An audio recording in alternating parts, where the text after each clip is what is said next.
तर नमस्कार मित्रांनो, स्वागत आहे तुमचं आपल्या यूट्यूब चॅनलमध्ये. आणि आत्ता आपण पार्टीला आलेलो आहोत. गाडी घेतल्यामुळं पार्टी द्यायची होती मित्रांना सगळ्यांना. तर आता बघा, सगळे मागं मित्र थांबलेले दिसतात तुम्हाला. माऊली तात्या आपलं चिकन दूध आहे, चिकन दूध आता पाणी फेकून दिलं आहे माऊली तात्यानं. काय विषय नाही, काय विषय नाही. चला बघत राहतो ना आता सिद्धू मोशाला बघा कसा पोहोचत.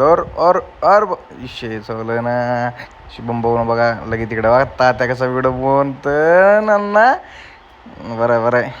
मग खाली मटण बिटन आता दाजी कांदा कापा लागलेत मित्राच्या दाजी. त्यानंतर आम्ही गॅसची बघा कशी सोय केलेली आहे. चूल बिली तर काय पेटवली नाही. आता हे गाणे बिणे लावलेले आहेत, मस्त आवाज येणार. आणि सगळं संपलेलं आहे आपल्याला. आता चला निघूया. आपण सगळं घरीच ठेवून आलं, तेल बिल हळद बिल घरीच सगळं संपलं. आता काही विषय नाही. तर आता मित्र जाऊन आणलेलं तेल बिल, आता मसाले बिसाले टाकलेत, सगळे करायला चालू आहे. व्हिडिओ काढायला मित्र आपला एक कसं बसलेत बघा तात्यासाहेब. भाजी बनवायचं चालू आहे. आता गाडी धुवा म्हणलं, मग गाडी धुवायला आलात आम्ही. मित्र यायला मागून, आता सगळे पोरं येईल तर म्हणले आता गाडी बिडी चकपक करू. आला मग माऊली